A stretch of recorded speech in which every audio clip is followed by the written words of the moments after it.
Ako nga pala si Amaru, ang taga-aksaya ng 3 minutong oras ng buhay nyo.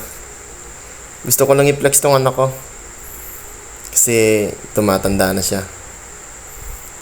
Ayaw niya na magpabihis. Gusto siya na magbibihis sa sarili niya.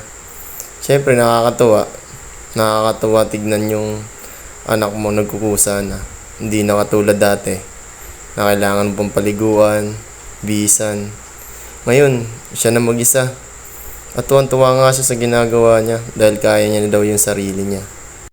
Sino ba namang magulang ang hindi matutuwa, di ba? Marunong na siya. Kaya anak, okay lang sa akin kahit di ka maging top sa school nyo. Basta ang sa akin lang makapagtapos ka. Tuwan-tuwa na si papa mo dun. Katulad nga ng lagi kong sinasabi sa'yo. Galingan mo lang parate.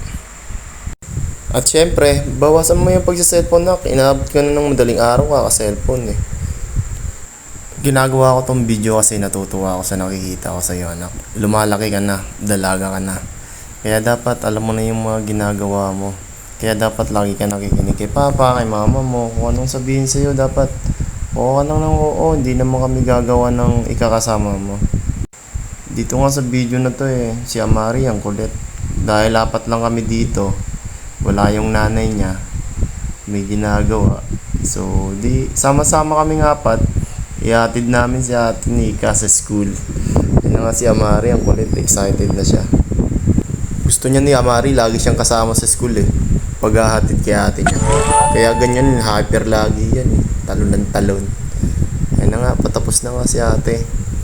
Tapos na siya magsapatos. Di ba ang galing? Siya nagbibihis sa sarili niya. Nakakatuwa tignan. Yan na nga, sabi ko magpabango na siya. Kinuha niya na yung pabango niya. Kaya nga, pagkatapos niya magpabango, sabi ko, tara na, alis na tayo at baka maliit ka na naman. Dito na nga, dito na tayo. Si Buboy taga-bukas at taga-sara ng gate. Kaya ayun, abante na kami. Apat nga pala kami dito sa motor. Si Amari, si Buboy, si Ate Nika.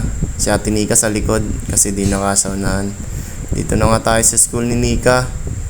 At bababa na siya. Nahirapan nga pala siya bumaba kasi inaalalayan kong dalawa sa harap baka mahulog Yan na nga. Tumitingin-tingin pa siya sa camera. Siyempre, bago siya umalis, kikis muna siya kay papa. Siyempre, yung dalawa niyang kapatid, kikis niya rin yan.